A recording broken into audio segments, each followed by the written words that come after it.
He's assigned the prayer, so we'll assign it to someone else. But we'll start with the roll call. Councilman Duper, Present. Councilman Popescu, Mayor Pro Tempore Leonard, Here. Mayor Rigsby. Here. Thank you, Mayor. Thank you. We'll begin with the invocation and pledge of allegiance led by Mayor Pro Tem Leonard. Please stand.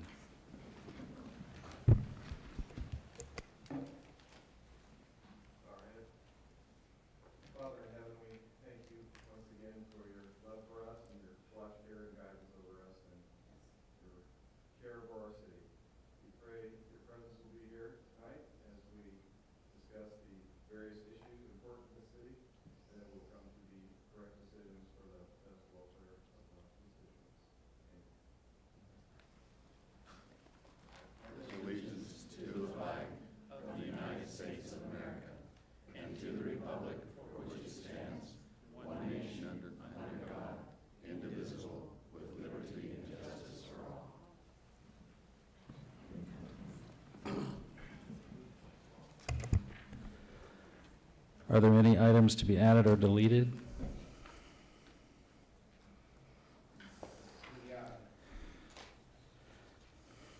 Item number 12, since Councilman Daly is not here, we have to continue it to the next meeting on October the 9th. That's it, sir. And I think item number 14 will have to take some kind of an action, but that will be delayed as well, but we can keep it on the agenda. Okay. Mr. Mayor, what's the reason why we're going to take a later action on number 14? I guess we'll talk about it when we get there, but it's, there was an administrative rewrite that didn't go in the direction I had hoped, and I'll talk about it when the time comes. It's not as business friendly as I had hoped. Okay, but I guess I could be voted down, so. Okay, now we'll talk with our citizens who don't have an agenda item to talk about, but we have a list of people who would like to speak. We'll start with William Chapman.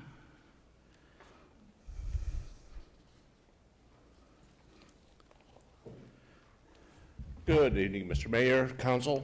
My name is William Chapman, and I live here in beautiful Loma, Linda, and I am currently a city member of the San Bernardino Superior Court Civil Grand Jury. I'd like to introduce my colleagues, Ms. Jones, Ms. Hooker,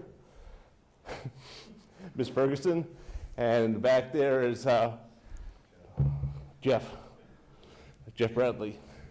Anyways, what I have here is a lot of people wonder, what does the grand jury do? And so we're here to answer questions after this meeting.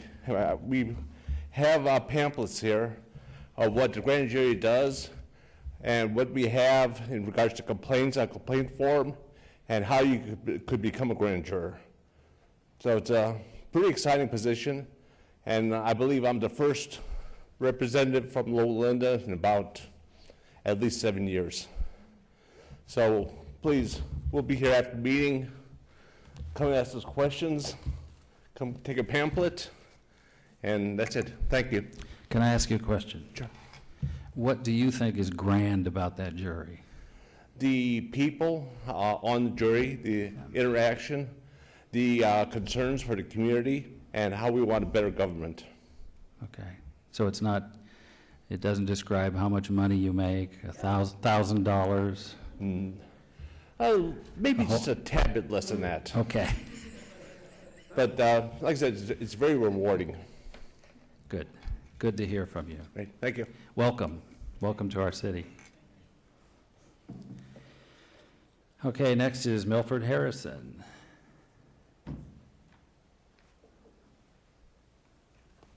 Thank you, Your Honor, members of the council. As you know, I'm a member of the board of the San Bernardino Valley Water Conservation District. And yesterday we had an historic dual meeting with the San Bernardino Valley Municipal Water District, where we adopted a joint participation agreement that is actually unheard of in our valley, as there's a history of water fights, et cetera. So it was passed unanimously, and we will go forward in a cooperative effort to bring more water to our valley and to conserve more of the water that comes to our valley so it doesn't run down the Santa Ana River, et cetera.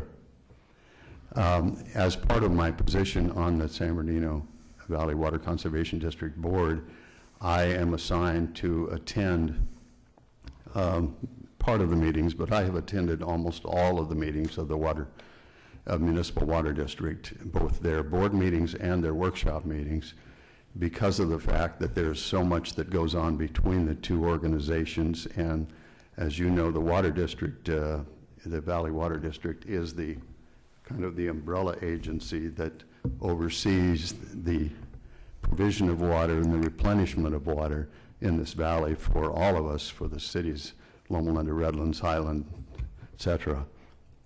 Mark Bulow has been our representative on that board for about 14 years, and he has decided to retire and move to Sedona to live in beauty and splendor. And he is a very smart guy and brings a wealth of knowledge to the board, and is going to leave an empty place there.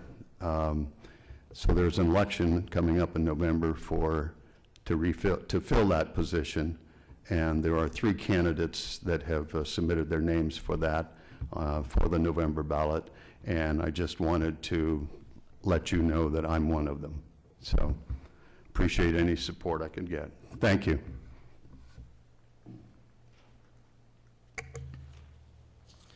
Next speaker is Heath Nicola.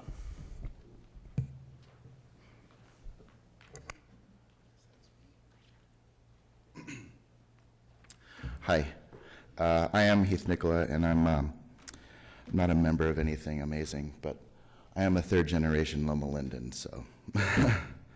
I just wanted to start off by thanking you all. I noticed they've started and just about completed the cleanup on the waterway that runs between Shepherdson and Prospect. It looks so much better, so I thank you. I brought this attention to Council Member Popescu a few weeks ago, and it looks like he made that happen, so special thanks to him as well.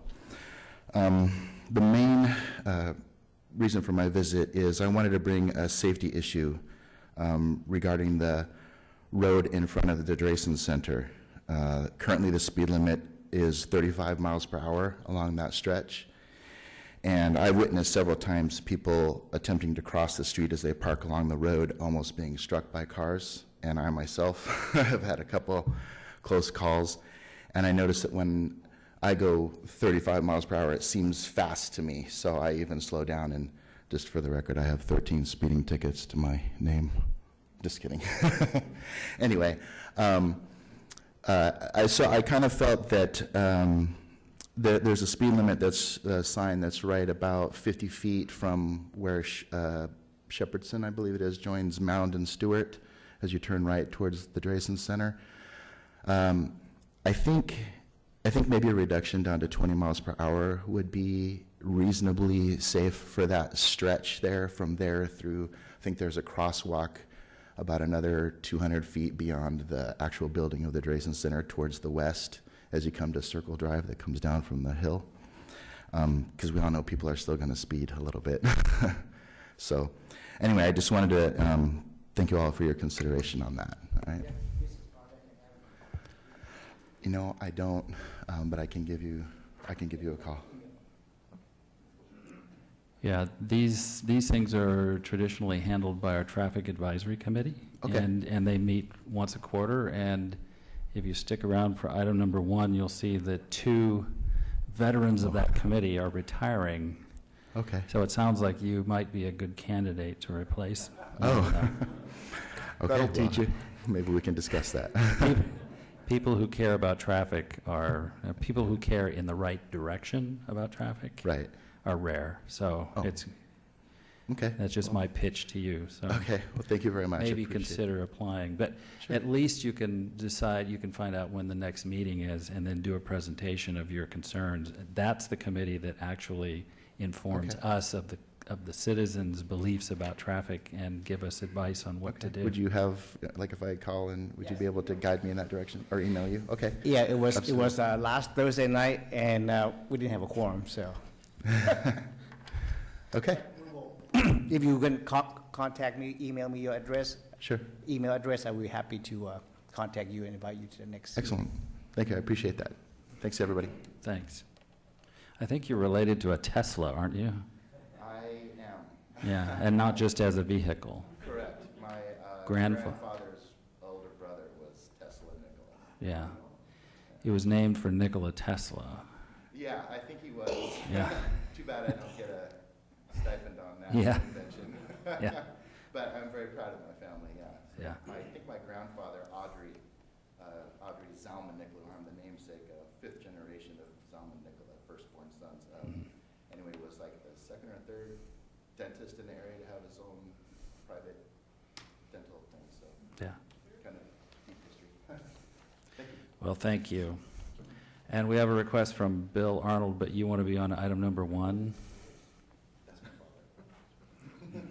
You want to wait for item number 1 will immediately follow you if you speak first. Whatever, good enough.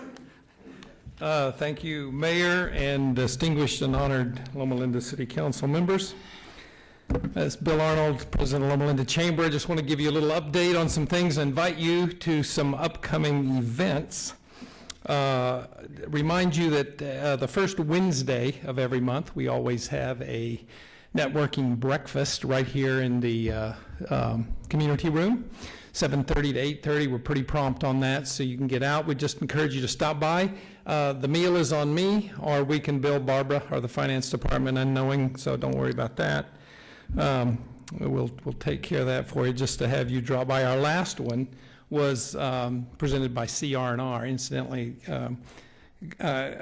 I'm really happy that you were able to award that to CR&R. Didn't really know much about them at the time, but since we have gotten that, I've had the opportunity to visit their recycling plant and some of the things they do, and I'm extremely impressed with what they do for the environment. And it may be at some point that our city may want to choose to become more involved in some conservation efforts and environment of recycling, and even more than we already do. But at any rate, this coming Wednesday, or the first Wednesday in October, which would be October 3, we're having a presentation by Dr. Thompson on the Dream Academy. And this is a nationwide academy that is started by Whitley Phipps, if anybody has heard of him. But the idea is they're moving out west. This will be the first academy on this side of the United States that it's an after-school program for kids of at least one incarcerated parent. And the name comes from the idea of having them dream outside. Statistics show that kids of incarcerated parents have a greater percentage of ending up in incarceration themselves, and this is an effort to have them dream outside of their environment and give them the opportunities to do that. So we're very excited that it's coming right here close to us. Actually, it'll be in San Bernardino at a church there. But anyway, we'll get an update on that October 3 at our council, or at our networking breakfast. And also in December, our December networking breakfast is speed dating, or speed networking. So if you want to get to know a lot of businesses in a short period of time, we try to follow a format of getting to know a lot of people.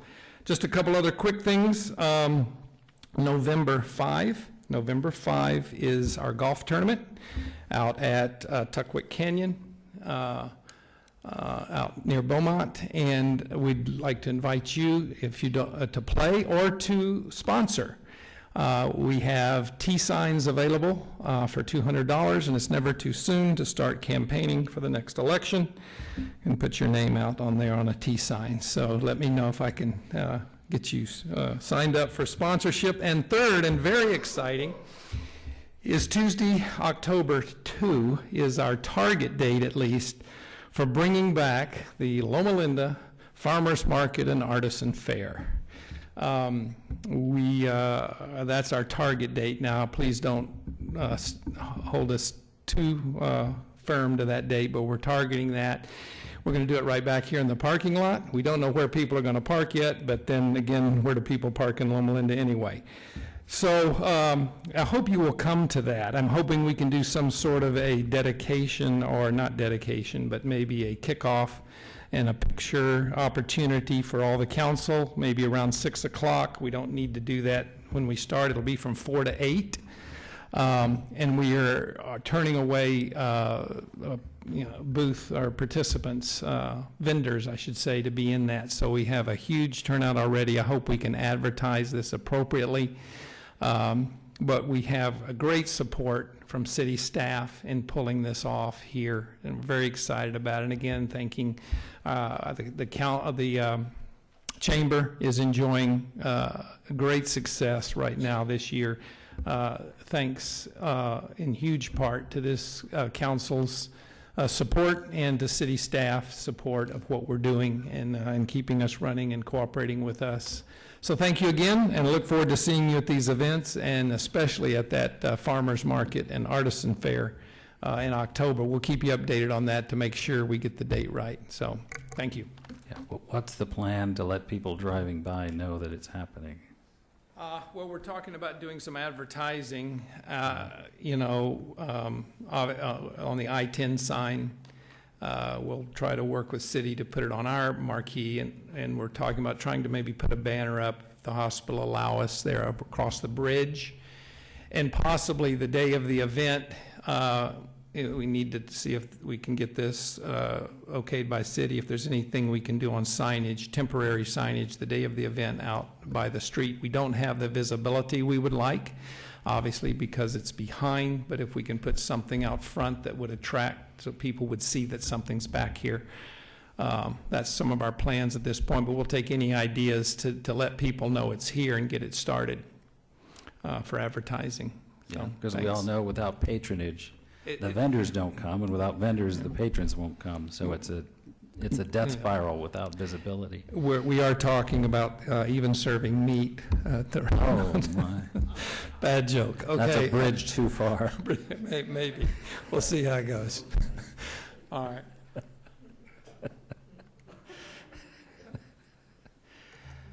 Okay, now after the comic relief, we'll get to honoring our contributors to our city government. Item number 1, we're presenting in recognition of outstanding community service to 5 wonderful people who've served a long time on our committees. And I think this is a good tradition. Do we have a threshold for how long they have to serve to get a plaque and a decorative key ring, or is that something we've been doing all along? Typically, at least 5 years. Yeah, and they definitely have served that long. This is an august group. So shall we handle this as a group, or do you want to do it individually? You want to have your moment in the sun? Individually. Okay, then we'll take pictures and we'll have everybody up here, and we'll start in the order that they're on the agenda. We'll start with Art Walls. Served on our Traffic Advisory Committee for 14 years.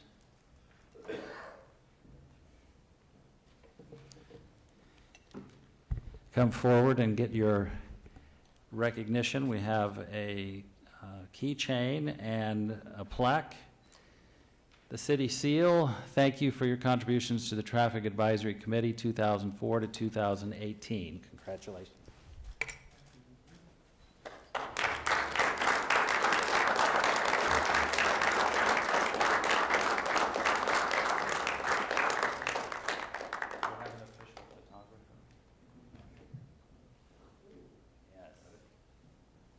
Why don't you come forward, and we'll co-opt you as our official photographer. Yeah, but, yes, he can, but I think we should have photos for the city as well. So, here. Get you in front of that. Yes, right in front of the symbol. Over here. Okay.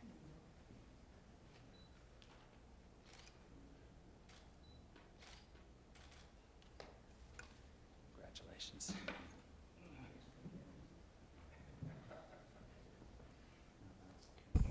Okay, next on the list is Don Bender.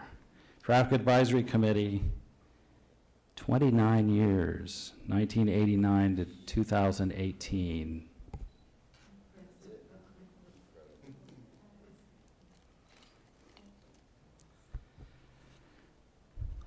That's a long while.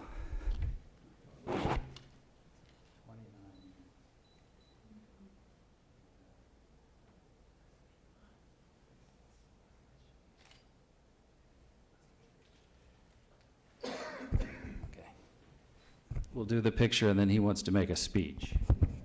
Okay, go ahead. I'd just like to thank the city council for allowing me to save our time to serve on the city traffic advisory committee for the years that we did and serve our citizenry of the city of Loma. And thank you for this on behalf of Barbara and the rest of the city group that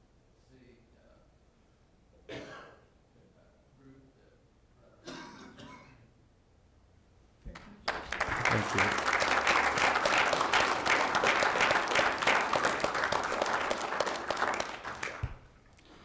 Next is Jeannie Weissman.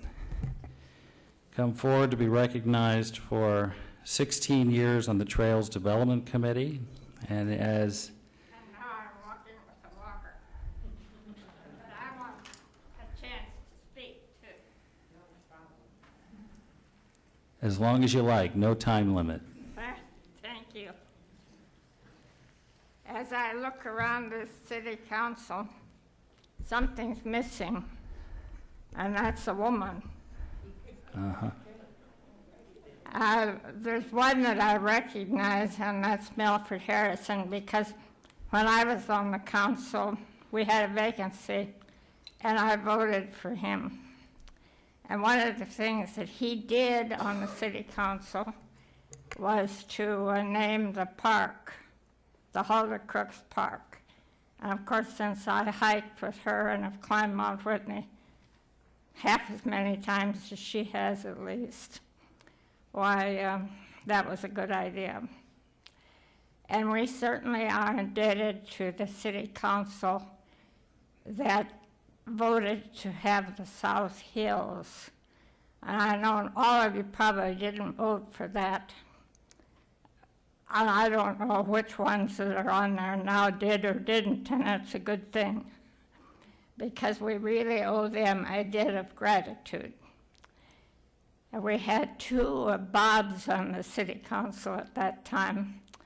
One of them was Bob Ziprick, and he followed the Trails Committee after, you know, we were designating the South Hills for all the walkers and everything, and he followed us and came to all our meetings and everything, which was fine. The other Bob helped too, but I don't even remember his last name now.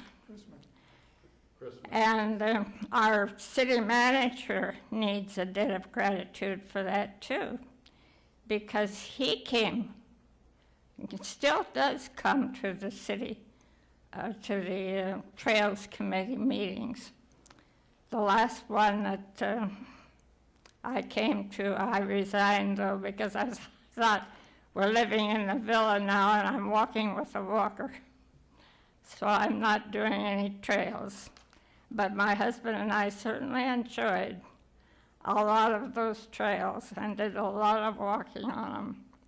And we've done some marathons, and we've climbed Whitney many times. Anyway, thank you.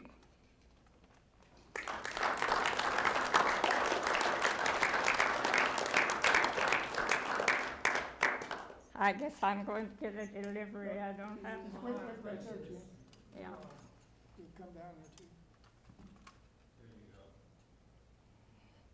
Thank you.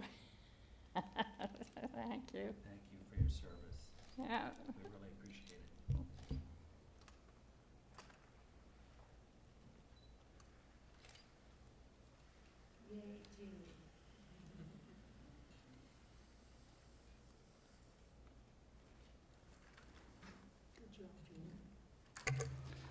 Next is Betty Stark.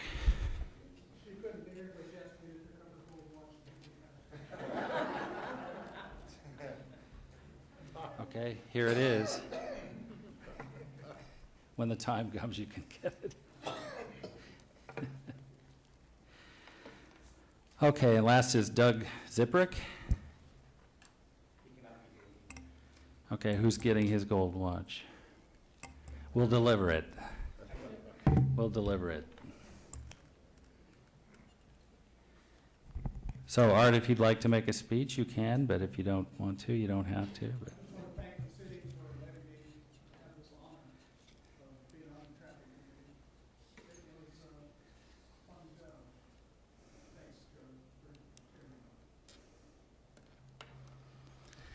Well, let's give a hand to everybody who's participated.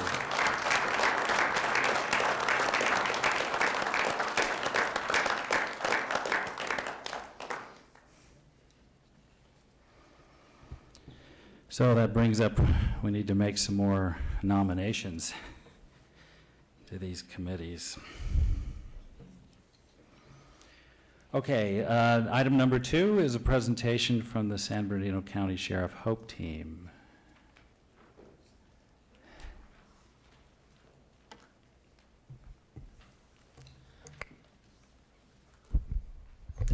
Mr. Mayor and Honorable City Councilman, as you guys know, I'm Matt Griffith. I'm a lieutenant with the San Bernardino County Sheriff's Department, and it's my honor to represent the law enforcement operations here in Loma Linda. And this evening we have a presentation by our Hope Team. The Hope Team actually goes throughout our entire county of San Bernardino and deals with homelessness issues. So they're here to give you a brief presentation, and then they're happy to answer any questions that you might have. So I'd like to welcome Deputy Mike Jones and then Deputy Aaron Holloway. And you probably recognize the name Holloway from the past. So he is the son of the former city manager. So without further ado, here's Deputies Holloway and Jones. I don't have that resume like him. Good evening. Thank you for having us. Like Lieutenant Griffith said, we're with the Homeless Outreach Proactive Enforcement Team. We're a 3-man team for the county. In 2014, Sheriff McMahon had implemented us and made a campaign promise of the team to address quality of life issues around the county, of course in our contract cities, but also to work with cities, with police departments and things like that. So a lot of miles on our car and get around to all the areas of the county to try to address the homeless issues.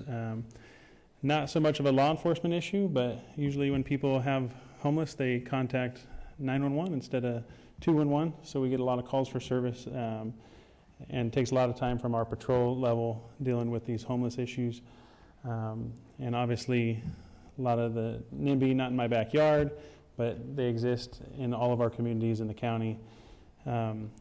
Also with some of the direction of our state and federal governments in reference to homelessness, there's been a lot of different ways of addressing those issues. We may make it a little bit harder with some of the decisions of different courts and things like that.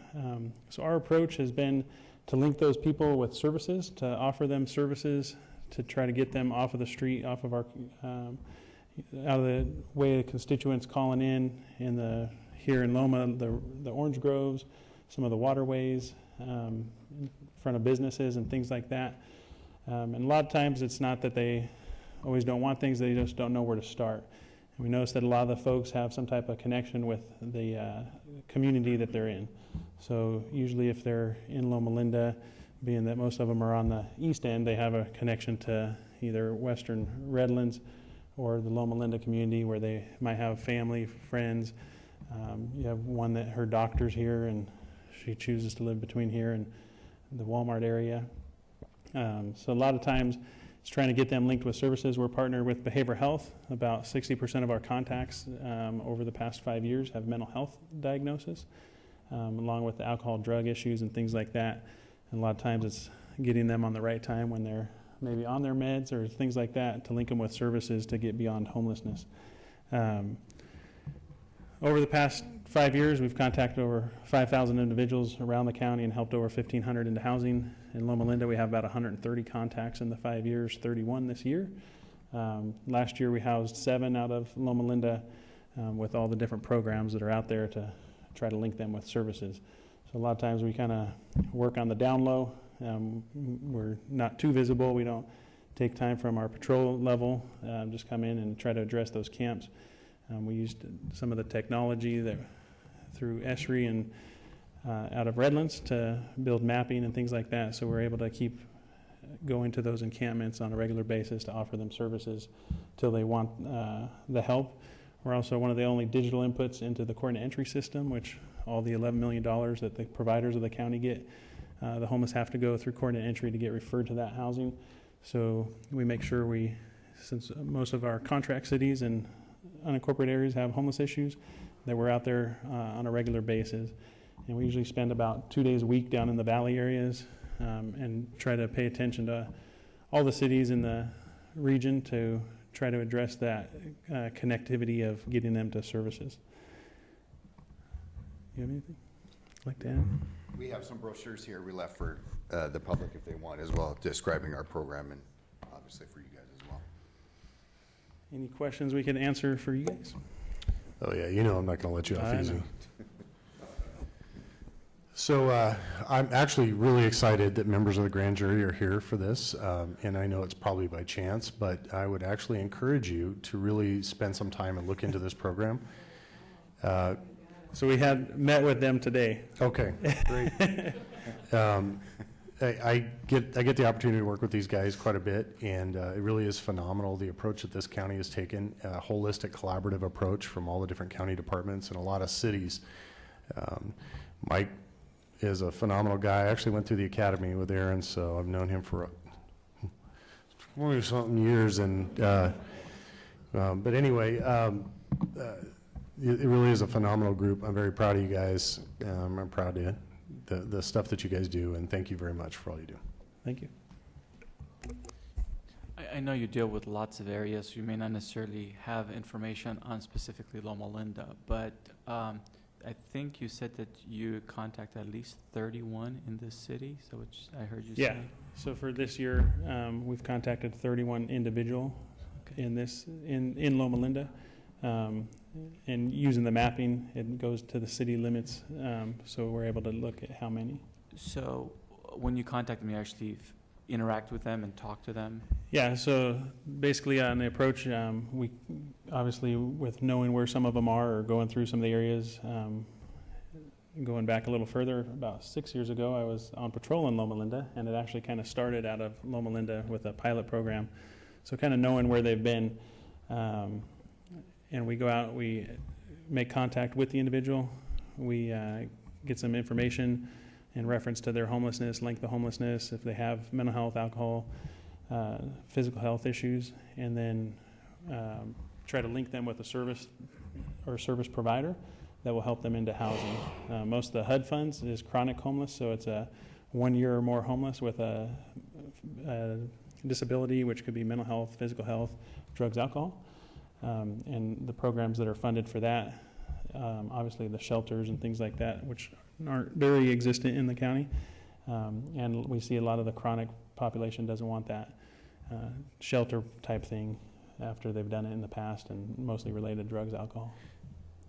I'm just curious about the process. So if someone sees a homeless person and I know sometimes they call the sheriff's department, or Right. maybe the business does the sheriff's department then call you guys to come talk to them, or do they try to interact with them? How does the process work, or where you get Right. involved? So if it's a call for service, it's going to go to Loma Linda Station here, and the deputies will respond for calls for service.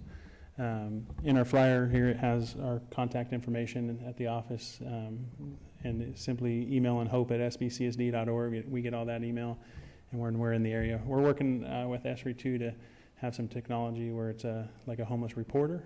So if communities, we're looking for cities like the code enforcement or public works that might be dealing with homeless, that they could also put that in. Okay. Because a lot of the lawsuits around the country are based on services not being offered.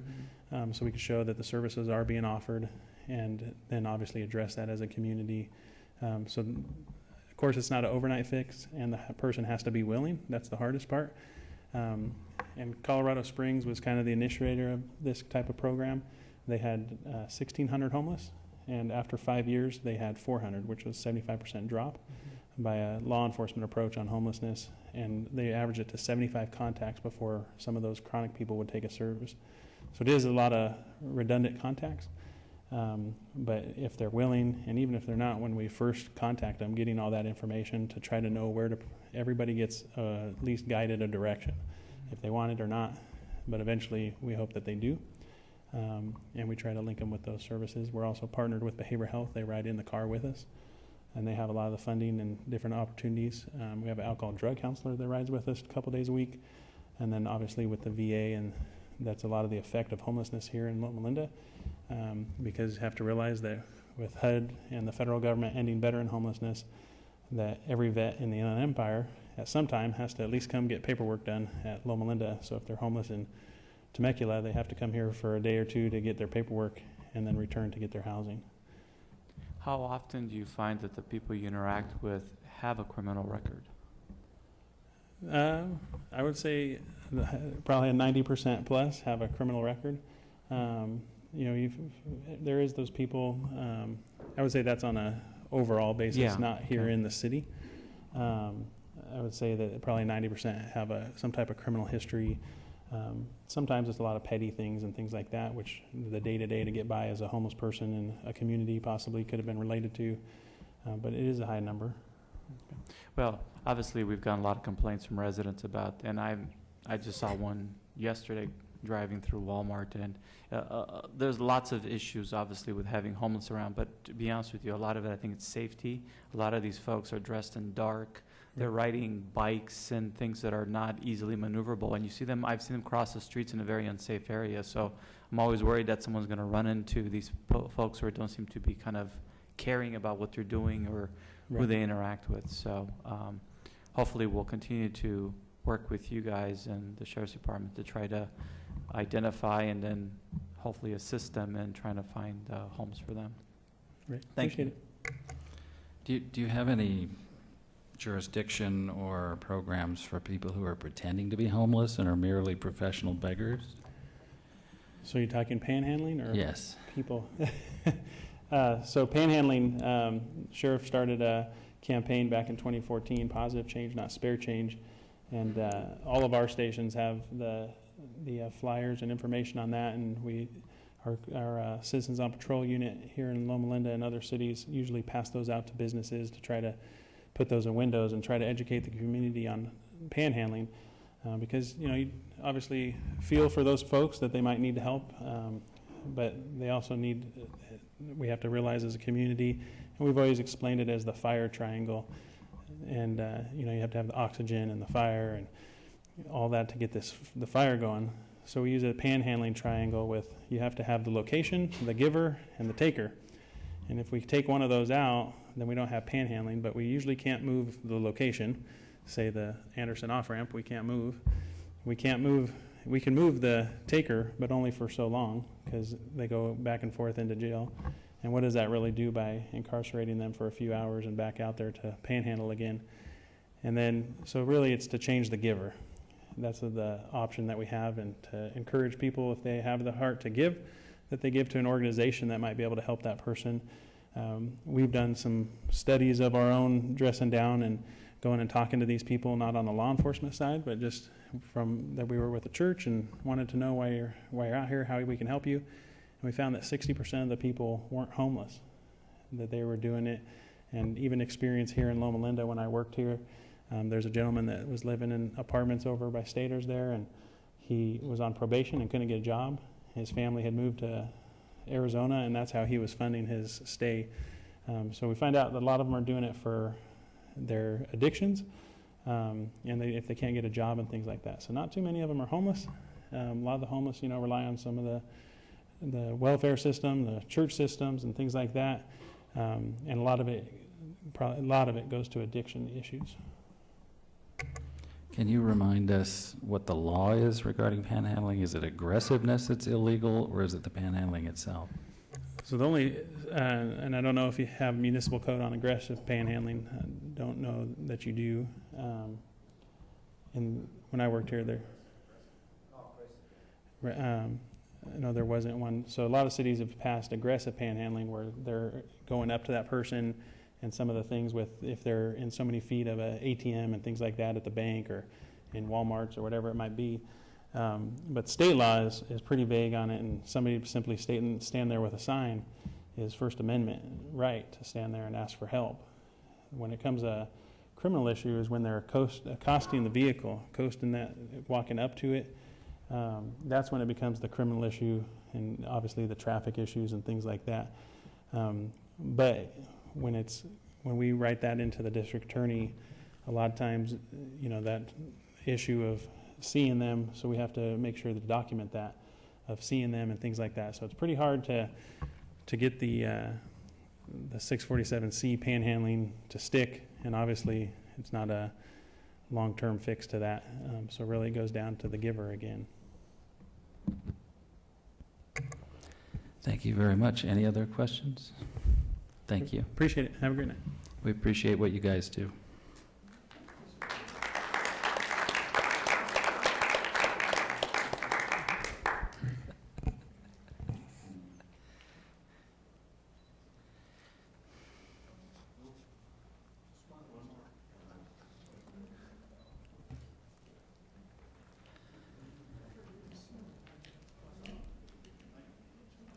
Okay, now we have our consent calendar. I would like to pull item 3. Any other polls?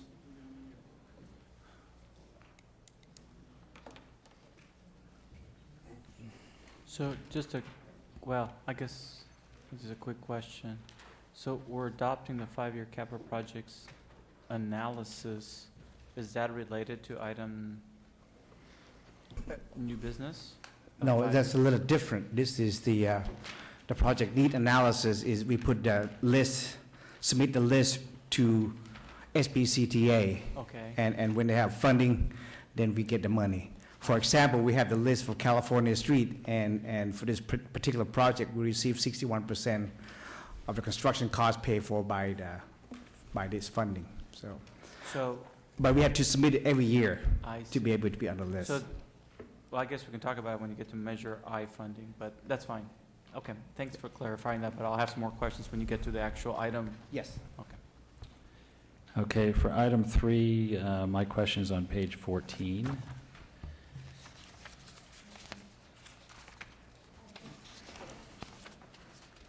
There's a listing of, this is our demands register, and these are payments made. Why are they calling it annual unfunded accrued liability for PERS instead of just here are your dues for this year? Is this paying down the unfunded liability? Our vaunted unfunded liability, or is this just paying this year's? It's paying down. They break it down into the 30-year amortization, and this is the current year payment that's due for the unfunded liability portion, not the regular contributions. Oh, so this is in addition to regular contributions? Correct. And this is amortizing it over a 30-year period? Correct. Well, yeah. Is it amortized? Well, go ahead. They're proposing a change to the amortization. But currently, we have a projected payoff date. Because I had a meeting yesterday with some other city managers from LA County, and they were talking about how they have projected payoff dates. Do we get something like that from PERS? I don't think they had given us a projected. I'll have to look at the. Maybe that's an internal thing. I don't know. But every year you'll look at, depending on if PERS met their interest obligations. If they didn't meet their interest returns, then that creates an additional unfunded liability which gets added on. So it could grow, but these are paying down the current, what the current unfunded liability is, which ours citywide is about 12 million for unfunded liability. And do they keep track of our unfunded liability and assign us a 7% charge against it, since that is the discount rate that they currently apply to the investment fund? So every year, that $12 million is charged an 8% or 7% Yes, interest. So it grows if we don't pay it down. correct. And that's why we, And this week, as a matter of fact, last week, I contacted the PERS and asked them to give me an equation on how to calculate if we be able to pay into our unfunded liability, to reduce our unfunded liability. So I'm waiting for their response right now. Yeah. And also these annual payments, because we've chosen to pay them at the beginning of the year, we actually get a discount on it. If we were to pay it monthly with our payroll process, then we would have to pay a little bit more. So we actually, because we're paying it ahead of time and it's earning interest, we're actually getting Yeah. a bit of a discount. So the amounts that were shown is a one-time annual payment? Yes, I see. we And- could, if we didn't have the cash flow to pay it, we could pay it on a monthly And- basis. We've been having to do this now for how long? Well, I think it's been 3 years now 3 that years. PERS broke down the interest, the component of the contribution into what they call the unfunded portion and the regular contribution because of GASB's pronouncements that have come down. So we had to break it down into the two separate components, which is the unfunded is basically for prior year services, and the regular contribution is for the current year Okay. services going. And I'm anticipating that when we approve the yearly budget, we budgeted for this amount. So therefore, this is not Correct. an additional decrease from our No, regular. we do budget reserve. for this amount. And you said that actually changes every year a little bit based on the returns for PERS? Well, they give us a projection, Okay. like they'll give us the actuarial report and they'll give us a projection, but then when depending on their earnings, it could change a bit. But if we have $12 million, then it looks like it's going to take us about, well, it looks like about 12 years if I look at how much we're paying per year, give or take. And then the interest component. Okay. Yeah, I think this is as good a time as any to introduce at the city council level the concept of prepayment or accelerated payment of our unfunded liability as opposed to stretching it out for 30 years. We all know that if you pay off your mortgage early, you save a lot of money on mortgage interest. And it seems to me that it would make sense to investigate, as Jarb was saying, the possibility of paying down our unfunded liability early because we're essentially earning a 7% return. When our investments in LAIF, the local area, whatever investment 2%. fund, is about 1.5% from what I understand. It's about close to 2 now. Yeah, it's up to 2. So, we have significant reserves in this city, and it just seems to me that I don't anticipate that we would ever have to tap into $12 million of reserves or however much it is, all the way down to the bottom, for cash flow purposes or because of spending profligacy. I don't see our doing that. To me, it makes sense to take a good chunk of that, maybe half of it, and just plow it into PERS, and then we'll get the equivalent of a 7% return. And we would also honor our employees by actually funding their retirements instead of waiting for some kind of a bailout that will never come. And JARB we have initiated the conversation with PERS on giving us Yes. projections on what would be the better options. Yeah, and I just want to add my voice to the people who are in favor of doing something like that, because I think one of the biggest scandals in government, especially in the state of California and multiple other states, is unfunded pension obligations. I think it's a crime, and it's also beyond a crime. I think it's just stupid fiscal policy not to pay it. Sit there with $12 million in the bank earning 1.5% while we owe $12 million at 7%. It's like taking out a mortgage and putting it into a 1% savings account and paying the mortgage interest every month. It's kind of a stupid investment plan to me. But And I know it's not agendized, but we're just latching on to it. So that answers my question. Any other concerns about or motions on the consent calendar? I'll move the consent calendar. Okay, there's a motion and a second. Any further discussion? Any opposition?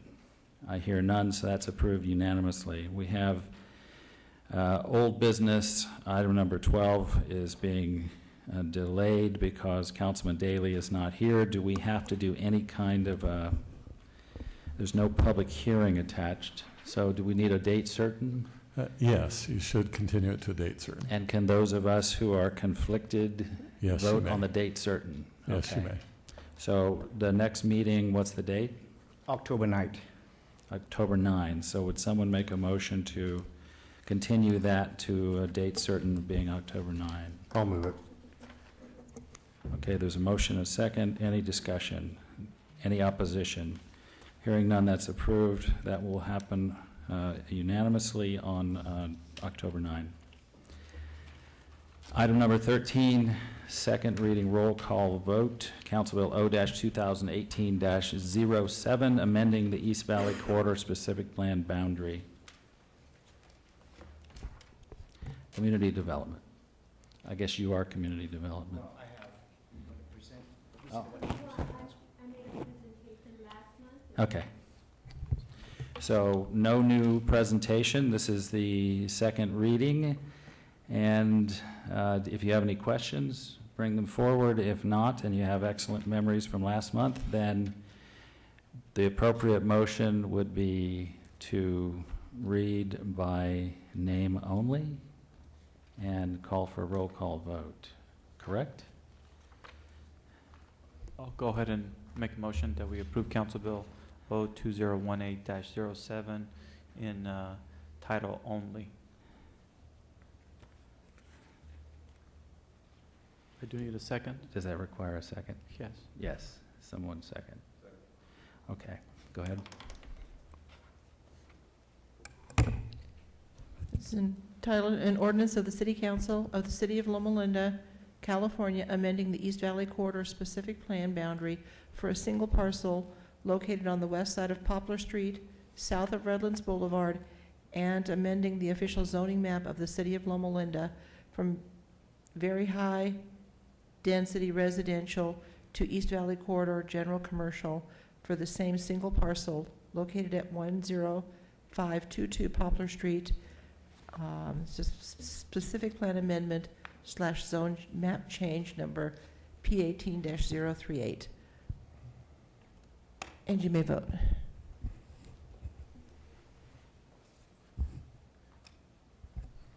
And it passes unanimously. Thank you. I did have a quick question for our planning department.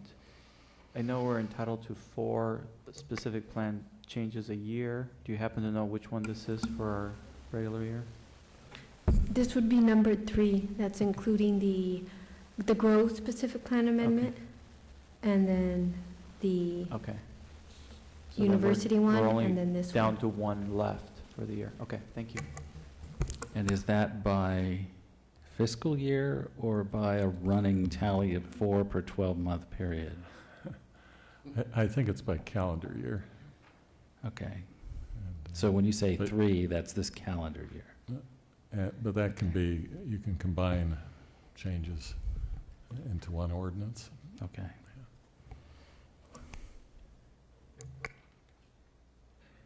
Okay, item number 14, Council Bill O-2018-08, second reading roll call vote, adding a new title to our commercial vehicle parking plan.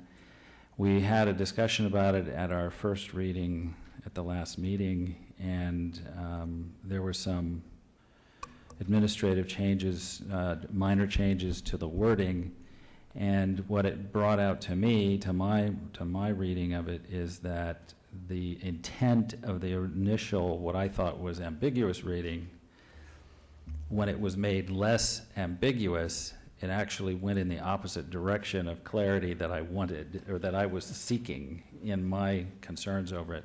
I have a very strong concern that cities, especially for example, in our city, along the Redlands Boulevard corridor, are a bit rude to businesses that don't have frontage. And I think they have serious signage issues. And our sign rules are rather restrictive. And some of the businesses have attempted to, for example, develop trailers that have their signage on them, and they put them out on the street during the day and they take them up in the evening. And I think those are kind of interesting ways to overcome our non-business friendly ordinances. And then this commercial vehicle parking regulation comes along and basically says you can't put a trailer on the street.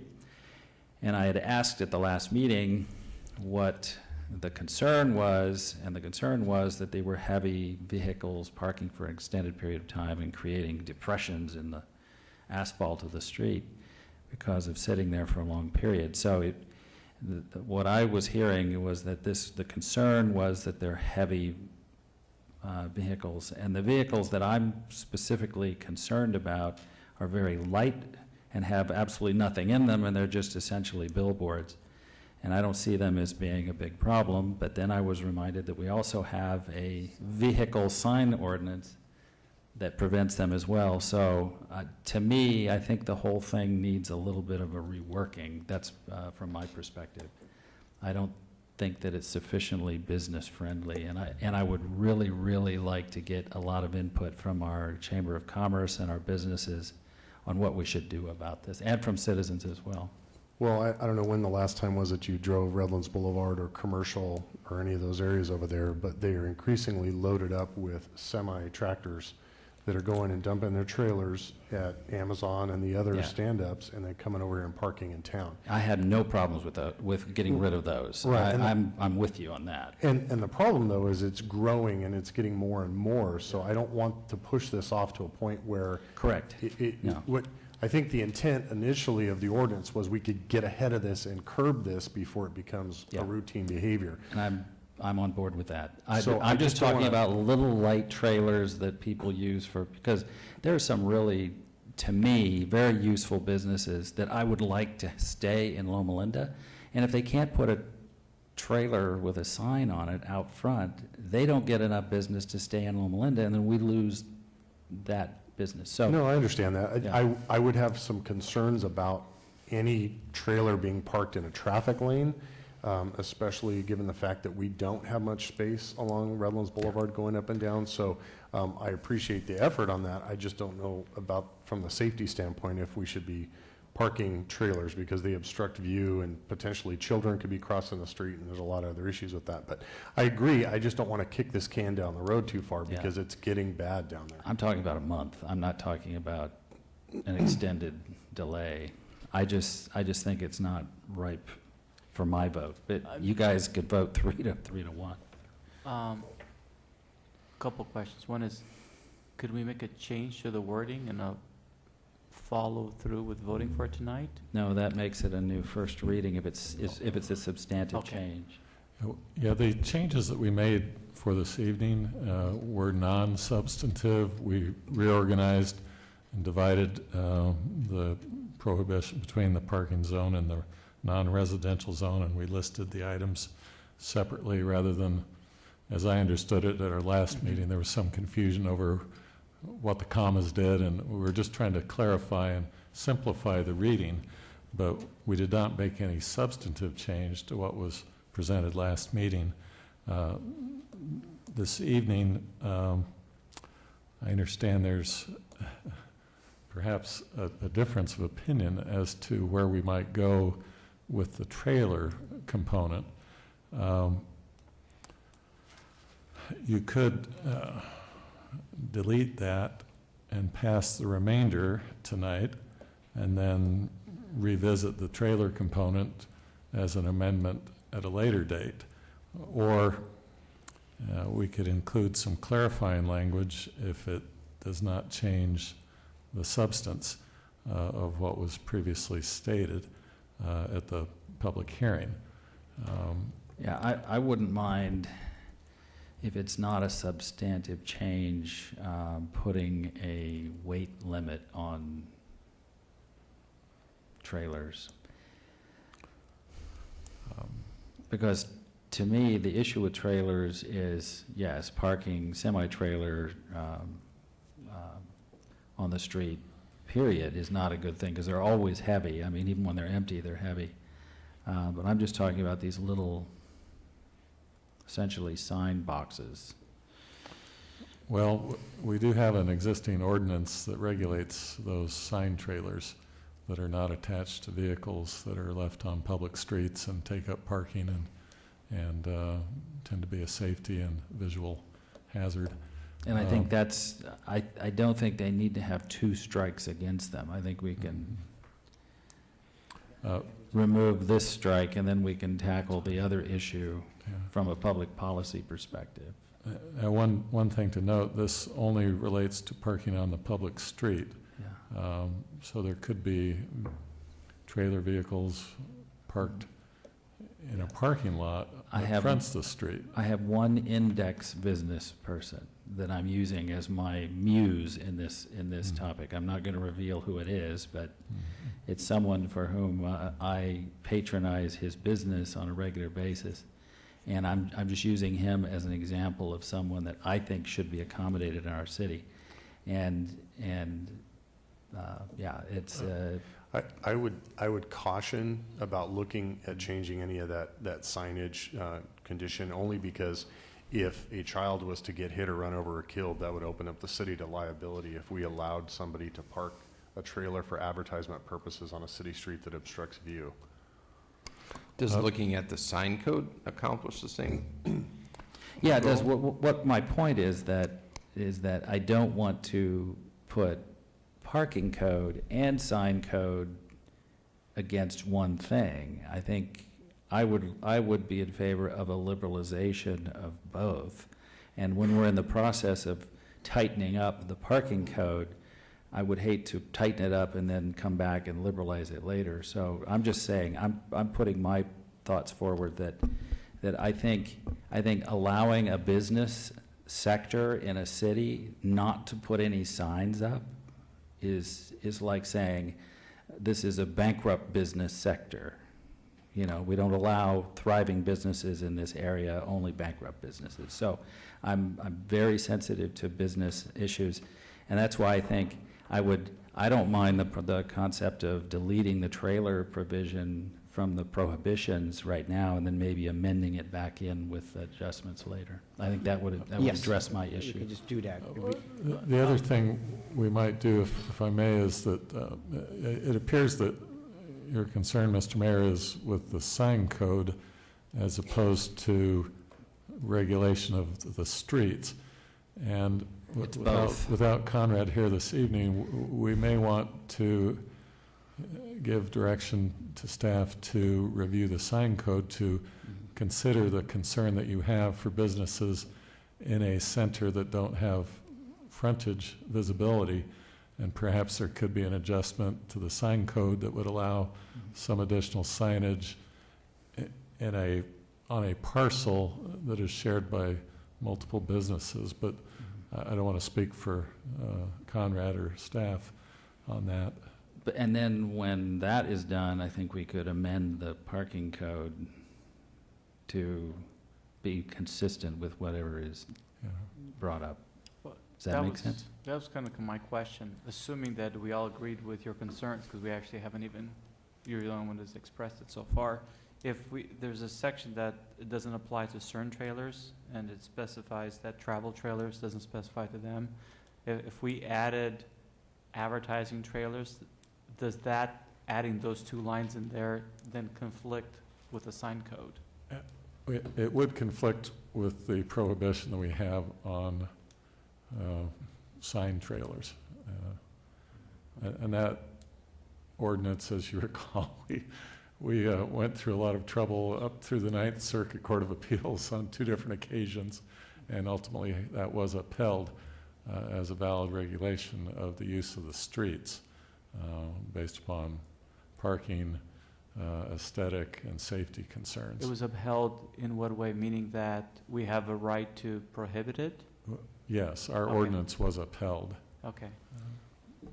But were we tagging along with other cities, or did we go on our own? We were one of, I think it was 4 cities that were sued Yeah. over enforcement of our ordinance by the same company, and our cases were consolidated, and I worked with the other city attorneys, and we were successful on appeal twice.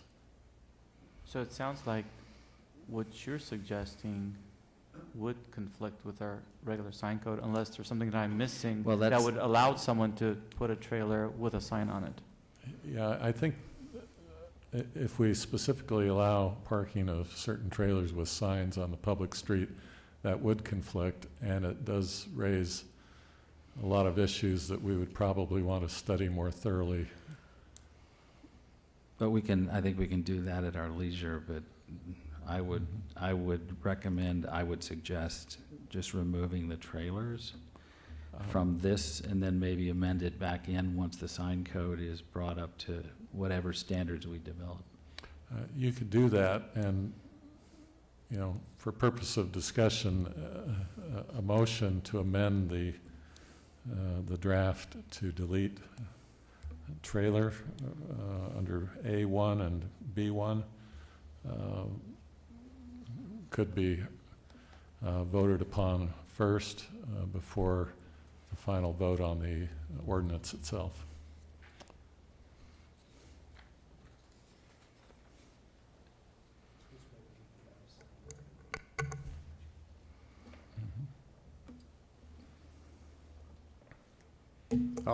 Just for purposes of moving this, I'll make that motion to remove the trailer component, because I really do want us to be able to get ahead of this thing.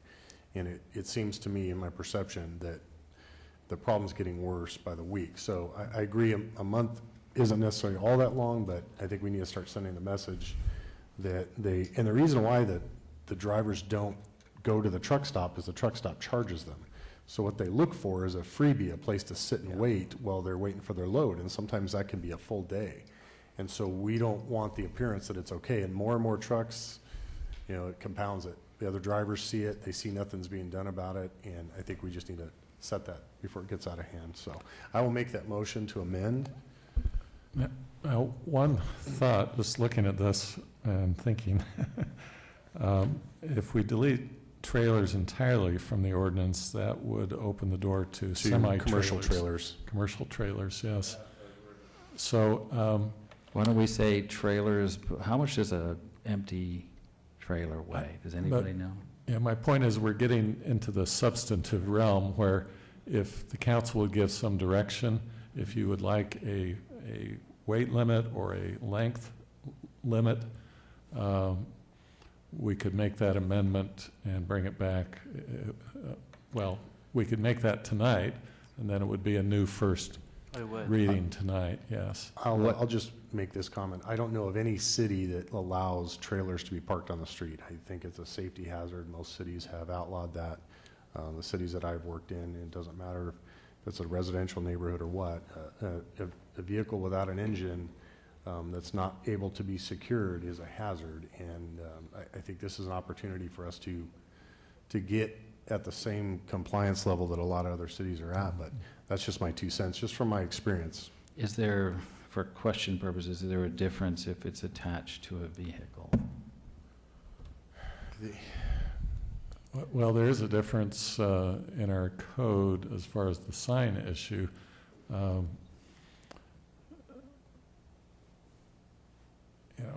If that is the mayor's concern, but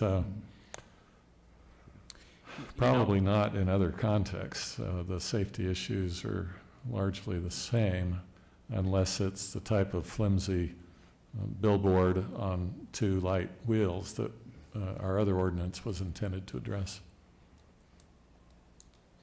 But it sounds like, since it's limited to 4 hours, and I know that a lot of people have done this where they've parked a car for a certain amount of time, and then after a while they remove it again to avoid getting a ticket. If someone really wanted to park a trailer with an ad, assuming that it followed our sign ordinance, they can still do it with this. They'll just have to actually move it after 4 hours. Well, that is a concern as well. That was how this was drafted, and Mr. Peterson's not here, so I'm not sure how the 4-hour time period was chosen. The council can change that. You could delete that or reduce it. But I think there's a practical reason for it. I mean, we do have businesses that need those trailers for their own purposes, and sometimes they load stuff, and sometimes they have to park on the street while they're waiting for the load to be ready and things like that. I mean, I know that we have a few dealerships, and I've actually seen them literally parked in the middle of Redlands Boulevard just as they're waiting to unload the cars. But it's a very short period of time, so. There is an exception for pickups and deliveries. Yes. Okay. What is the process for amending this ordinance? Is it the same first reading, second reading, and all that each time? Yes, yes. So if we changed the sign code, then we could update this ordinance at the same time if it conflicted. You could. Our sign code prohibition on these mobile billboards parked on the public streets was authorized by the legislature, and so the language of that ordinance comes right out of state law. So I would be a little leery about tinkering with that to the point where we would perhaps become the focus of another lawsuit. I'm just curious, have we actually had issues with trailer signs? Yes. We did. I don't know if you remember, but there was a couple of companies specifically that were spending a lot of time in the city, and we were getting complaints about it because they were driving around with their mobile advertising. But I mean, they weren't driving, they were actually parking, so they're. Yeah, and Yes. I think that's why we probably should think about this and do it the right way, because I'm not proposing that every internet site, hire a van and drive around and park on our streets. I'm talking about, nested businesses that reside in our city, having some kind of a presence. I would recommend against including any sign component in this particular ordinance or anything that would bring up First Amendment review in this context. Yeah, I'm not proposing that. What I'm saying is, I'm just proposing that we not put something in here that would further restrict what people are allowed to do. To give it a second, strike. Not only, a pox upon your sign and its trailer too. I think it's enough to say the sign ordinance is there without hitting the trailer. Now, is this, when it says trailer under item A1 and B1, does that mean a disconnected trailer? Yes, we have under item 2, truck tractors with a trailer or a semi-trailer attached. So we have that component. Then we have commercial vehicles as defined over 10,000 pounds. The trailers is not defined, so it would include all categories of commercial trailers. This is limited to commercial vehicles. And that's a good point. We're only talking about commercial trailers too, so it's not your But it 5 foot. needs to say that. Well, that's why it says a commercial up at the top. Right. Yeah, commercial vehicle parking. So what constitutes a commercial vehicle? Is there a definition of that in the It code? is actually defined in the vehicle code, and I had it up here a minute ago, but I closed it. It's actually a definition in the vehicle code of what a commercial vehicle is. Mostly defines it as for purposes of business type activities. Commerce.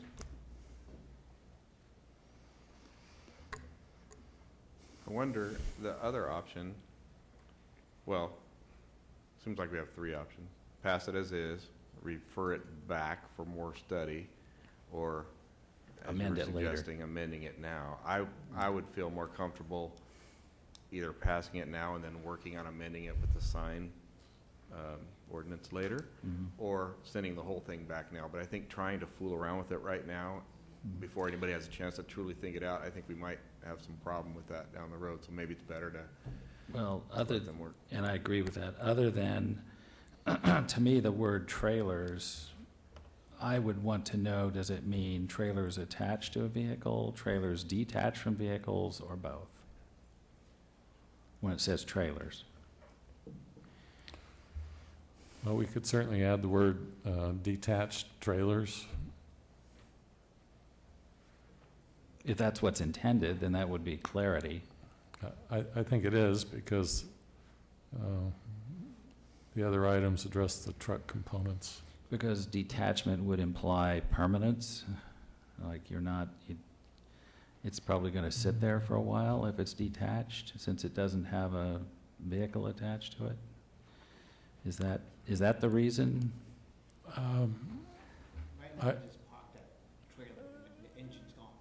Yeah, I guess what could happen is a semi-truck and trailer could pull up and park, and then the truck driver can detach his vehicle and go off to dinner or run errands and leave the trailer in the public street blocking sites and But that's covered parking. under item 2.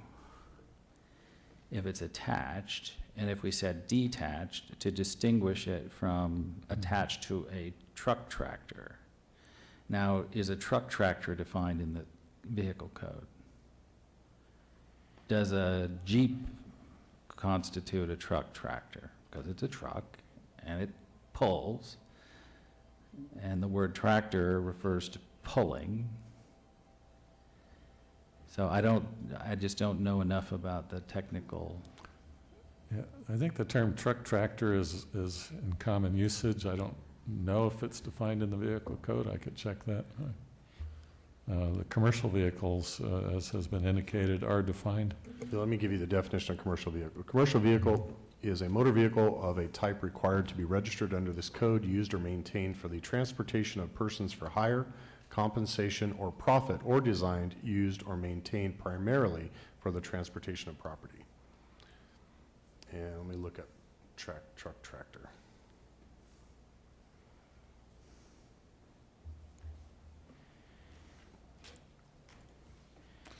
That was vehicle code 260 that is referenced in the code. Yep. On item 4 in the ordinance.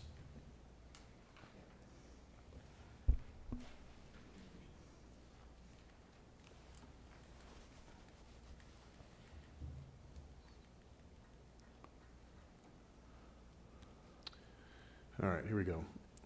A motor truck or truck tractor having 3 or more axles, or any motor truck or truck tractor drawing any other vehicle. So I think Okay. it's based on axles. So then that excludes a Jeep. Okay, So that's good. Vehicle Code Section 22406. That's good. So I would think that detached trailer would be the way to say items 1.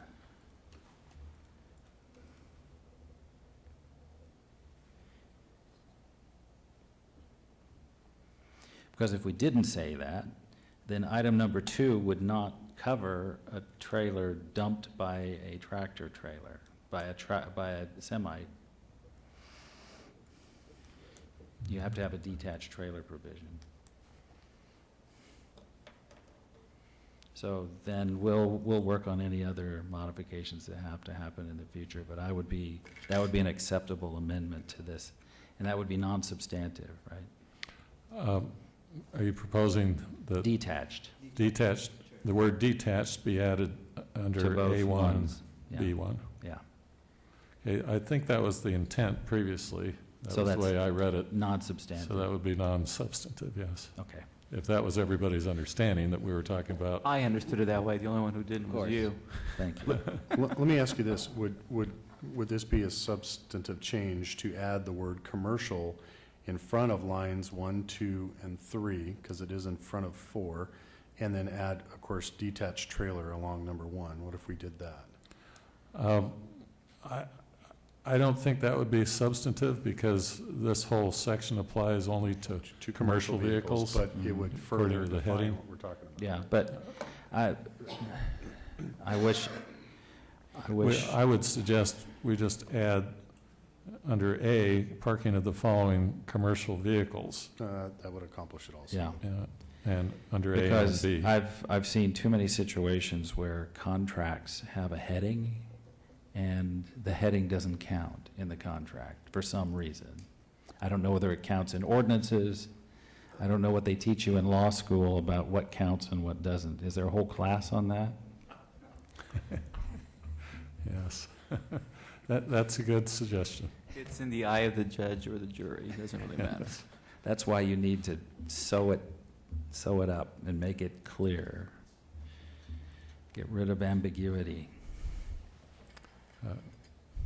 A commercial vehicle driver who parks could not use that as a defense, but a non-commercial person might. Exactly. Anyway. But that's fine to add that. That is consistent with the prior intent and the wording. We're just clarifying to make sure that there's no ambiguity. Okay, then So, I remove my suggestion for delay. So if I understand Okay. the consensus is that we add to A and B the words commercial vehicles after the word following, parking of the following commercial vehicles on a public street is how it would be worded. And then under item 1, under both A and B, it would read detached trailers. Correct? Yes. Okay. So is that a motion? but what was your motion to begin with? It was to make the changes, but we've moved past that, so Yeah, I'll we make changed. it again with those changes. Okay, I'll second. Okay, there's a motion and a second. Any further discussion? Any opposition? Hearing none, that change has been made.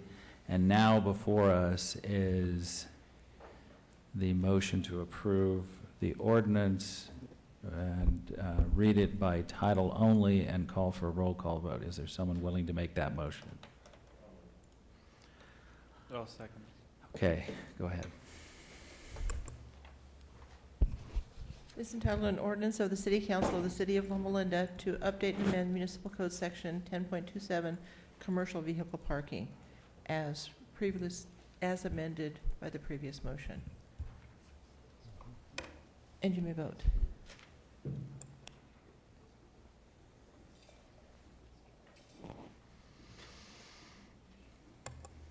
And it passes unanimously. Thank you. Thank you. New business, item 15, Council Bill R-2018-34, adopting the Measure I 5-year capital improvement plan. And this is a rolling 5 years, right? We do it every year. We do it every year. Yeah. So every year, I have to come up with a plan and present this to the city council, and then if you approve, it would go to the SBCTA for that record. A lot of time is only the current year is what budgeted, and for year 2, 3, and 4, and 5 is more like the planning or projection. So, for example, for this fiscal year, we have planned for, as a matter of fact, we just awarded a contract tonight to do a pavement rehabilitation on Business Center Drive, Commerce, Corporate, and Enterprise, this area right here. Also on the Barton Furnace Road, between Loma Linda Drive and Benton, and we're probably gonna go all the way to Poplar Street. So this is, and then the Mountain View Avenue south of Beaumont, and Van Leuven west of Orange Grove, and we're gonna do Parkland here. So all of this is just, we just awarded a contract tonight, and the Star Street, Hillcrest, and Richardson, the bid opening is next Tuesday, and award a contract on October 9th.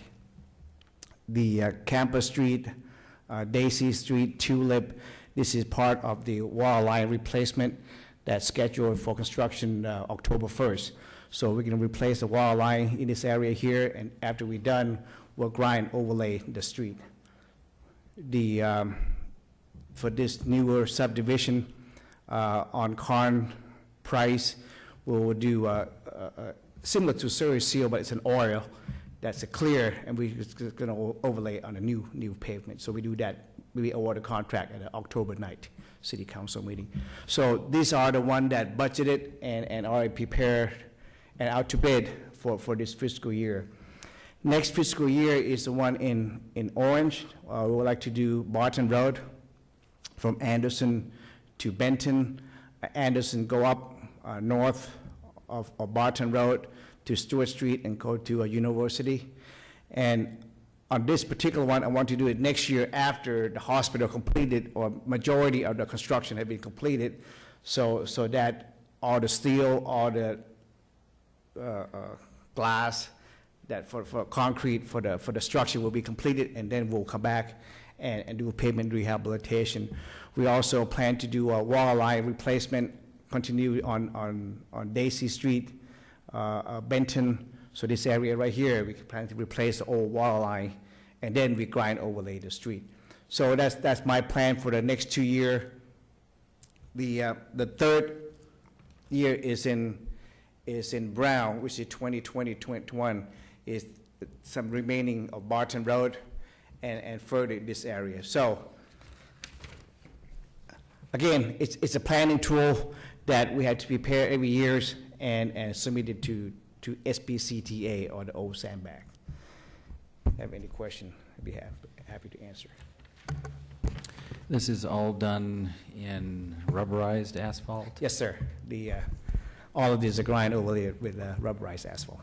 Yeah, if those of you from the grand jury notice, our streets are nice and soft and very pleasant to drive on. So it's because we use rubberized asphalt. And it also delay cracking, because rather than being brittle and cracking under weight, they bend and accommodate some of the changes of aging. So some of us could benefit from that as well. So one of the things that I omit is, for example, for 2018-19, we received about $404,000. 19-20, about $410,000. And 2020-21 is about $415,000. Not much, but at least we utilize it, all of them. So thank you. Yeah, and if you stay ahead of the deterioration, the streets maintain a lot better quality. I had somebody ask me once, what do you do with your potholes? And I say, what potholes?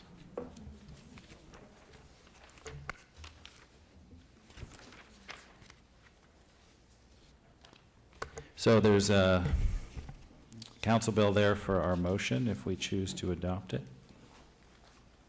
I'll move it. I'll second. So there's a motion and a second. Any discussion? Any opposition? Hearing none, it's approved unanimously. And then we have item 16, League of California Cities 2017 Annual Conference Resolutions Packet and Direction to Voting Delegate. We have 2 voting delegates, but one is ex officio and the other is our designated delegate. So what is the packet? What are the highlights of the packet? Good. You want to do it? Let me do it.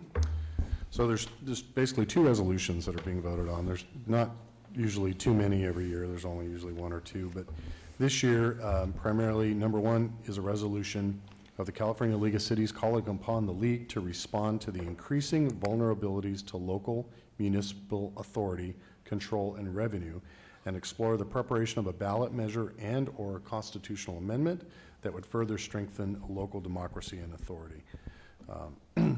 More or less, just a resolution for local control. So kind of apropos to what we do at the League. Number 2, a resolution of the League of Cities declaring its commitment to support the repeal of preemption in California Food and Agriculture Code, section 11501.1, that prevents local governments from regulating pesticides. Again, there's some controversy over what local cities and governments can do related to pesticide control, like much other things in the state. So that's really about it. Whatever your direction is, that's how we'll vote. I have no problem with those. I had a question for our attorney just about, in general, supporting as a city certain resolutions. Obviously, these are as it relates to what the California city's specific, I guess, state ordinances they're approving. But do we as a city have the ability to support or not support a resolution that comes up before the voters in November? Yes, this is direction to the league. Correct. They're seeking a consensus of cities to take a certain position as a league, but you always retain the right to take a different position down the road, whether or not the league takes one. Correct, and what I'm actually specifically asking about is not what the league does, but we as a council take a position about how we feel about a particular ballot measure, on whether we support it or not support it. Like Prop 6? Yes. So we have that ability. Yes. Okay. I'm not saying if I do or not, but there might Yeah. be a giant Well, I know that the Prop League 6 of sign in front of my house. I know. There already is one. Yeah. Well, I know the League of Cities in this particular case is actually supporting that prop, but I don't know if the mayor's in agreement with this, but it might behoove us. I know Jar may not agree with it, but we might want to bring that item, Mayor Rigsby, for us to discuss and see if we as a council actually decide to take a position on it. On Prop 6? Yes. Yeah. If you agree with me, then I think we may want to give directions to staff to put that on the next council agenda. Probably get it on there sooner than later. Well, we only have one more month left. Yeah. So what's interesting, so the Inland Chapter League of Cities that we are a member of, pretty vocally would love to take a position to support Proposition 6 and repeal the gas tax. Most of our inland cities here in this county are against it. Absolutely. Interesting. And it was made very clear, so the league as a whole sent down direction and said that they would have our director, Laura Morales, that she was going to have to be working on behalf of the league. She was going to have to go sit out in front of Walmarts and other places and hand out flyers talking about how the league supports this. And we sent kind of a message that you don't tell our employee how to basically comply with something we may or not agree with. And so we more or less took a position to kind of stay out of it, but there was a will there that we probably could have taken a vote to support or the repeal, basically. But it does have a lot of energy, and a lot of our communities here, especially in this county, are really affected by it. So, be surprised, it might start a trend. My question is, do you want to bring it up for us to discuss? Well, I think we should. Okay. Yeah. So in order to put an item like that on the agenda, do we Instruction to staff. just give direction to staff? Yeah, okay. Yeah, but I just want to make sure that the mayor's in agreement with those, but otherwise we're just wasting our I've time. got the sign in my Yeah, but you yard. supporting it and having us as a city support it are two different things. I mean, you can still support an item. Well, You in may this vote case, Republican. they're the same. They're Okay. the same. And it's, beware, citizenry, beware of governments that support bigger government, because it's kind of a incestuous thing. And what's happened is the legislature, and this is my biggest beef with the way the legislature does this kind of stuff. They basically have enough money to do everything that needs to be done, but they want to do stuff they want to do instead. So what they do is they take the money away from streets and highways and spend it on something else, like, a bullet train from nowhere to nowhere. This is a real thing, $75 million in new furniture for the legislators this year. Yeah, so they spend it on other stuff, and then they go, we don't have any money left for streets and roads. You need to pass a local tax. You need to pass a new gas tax, because we spent the old gas tax on other stuff. And then, if you go to one of these rallies, the money they're spending on the gas tax is not even for roads and streets. There's no designation of any of the money for roads and streets, but there is designation for parks and trails and, other things that are important, but they should spend other money on that. So, anyway, I'm getting ahead of us, but I'm definitely in favor of discussing this from a city perspective. Absolutely. It's the same thing as taking a position on 54. So, Yeah. Yeah. Just beware, government. They will always take more. We need a, And the grand jury is the conscience. how do you want us to vote But on I this? think, did you want some clarity, Jarb? You're asking for something? Well, our delegate is Jarb, right? No, but as it relates, I know we got sidetracked here, so. Are we in favor of the two Yes. resolutions? I- Now, the first one, definitely.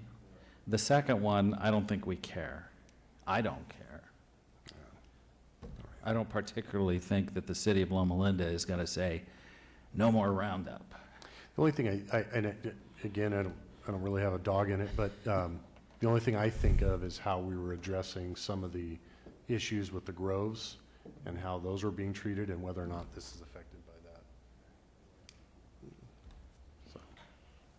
So I don't personally have any problem with letting the League of California Cities go ahead with these two resolutions. I don't. Anybody else? Same thing? Yeah. Okay. So I don't think we need to vote on it, it's just direction. Okay, any reports of councilmen? So are we clear that we are going to put Prop 6 on the Yeah. next agenda? Okay. Yeah. On reports of councilmen, just a quick, I talked to Conrad about it, and he probably talked to you about it as well, but since eventually those orange groves are going to go, apparently we've stopped watering them, and now they're becoming really, really ugly. So that's one concern. But then as I look across to our own park, over behind Heritage Parks, those orange groves are starting to look yellow as well. So I was hoping that we come up with some sort of way of, it may take a while before those orange groves go away, but in the meantime, we need to at least try to keep them green. Otherwise, we're going to be having serious fire hazards here really quickly. I know Conrad said they stopped watering them because they were no longer producing fruit, but in the meantime, if there's a way for us to at least keep them alive until they do get removed, it might actually not only make it look beautiful, but actually be safer. How extensive is the grove at the park? Would it be prohibitively expensive for us to just water it? yes, we are. We plan to install a new irrigation system for our park. Right now, the water that's used for irrigation is come from Bear Valley. Contract B contract water, which is similar to Bear Valley, but it's from the city of Redlands. Yeah. And It's just subcontracted from Redlands. And we have to make sure that we have a pipeline. There's a pipeline that belongs to J.J. Romero's that we used to have a contract with them to maintain the grove. And then they turn it down. They no longer maintain our grove. So I have to figure out a way to work with them and see what we can do to. So will we do it before the trees die, or?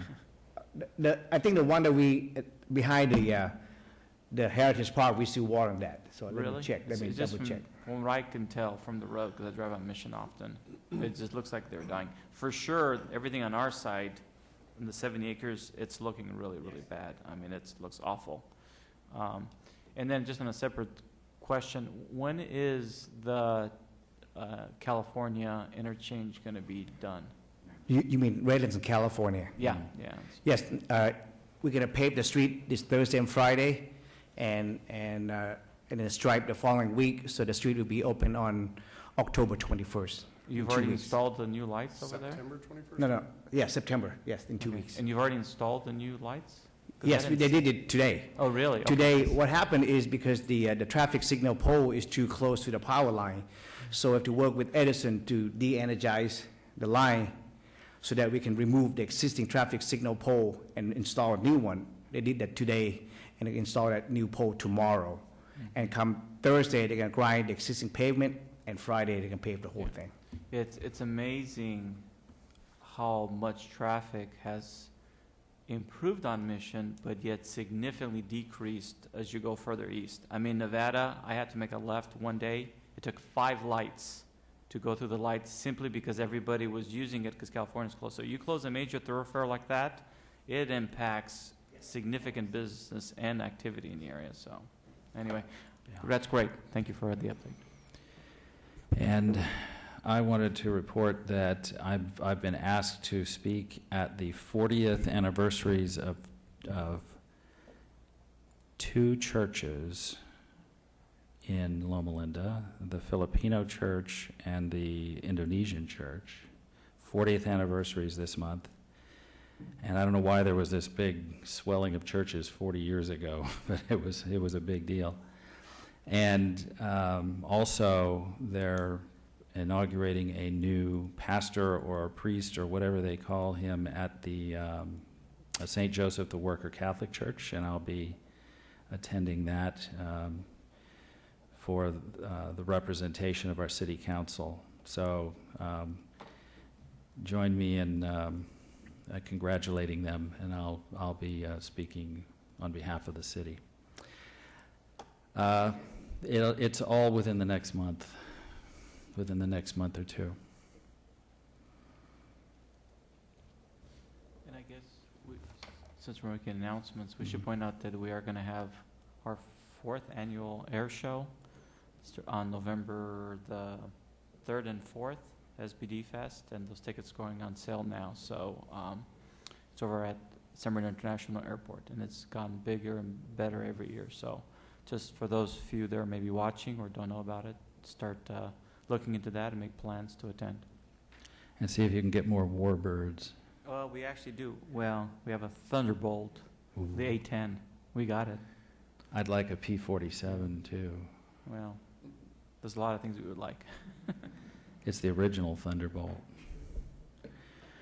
Okay, any reports of officers? Okay, then the city council agenda is adjourned, and we'll move to our other agendas, if I can find them.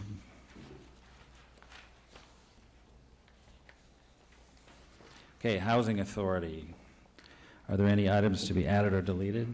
No, sir. Any comments from the public on non-agenda items for the Housing Authority? No comments. The consent calendar? I'll move it. Second. There's a motion and 2 seconds. Any discussion? Any opposition? Hearing none, that's approved unanimously. Any member reports? Any reports of officers? Hearing none, that is adjourned. Next is our successor agency. Are there any items to be added or deleted? No, sir. Would the public like to speak on any non-agendized items for the Housing Authority, or for the successor agency? Hearing none, consent calendar? I had a general question just about the successor agency. Okay. Could we get an update on, I know it's now gone to a county successor agency, starting when? It started July 1. Okay. Yeah. I would like to get an update on who actually are members of that. Okay. You're one of them? Well, I know Lily Byrne from Highland is the other. And I'd be curious to find out who the rest of the members are. Okay. Okay, thank you. Okay, is there a second for the consent calendar? I'll second. Okay, there's a motion and a second. Any further discussion? Any opposition? Hearing none, it's approved unanimously, and we are adjourned. That's the last of our meetings for tonight. Thank you for coming, and a special thanks to our members of our committees and to the grand jury. Thank you for coming. I hope you enjoyed it.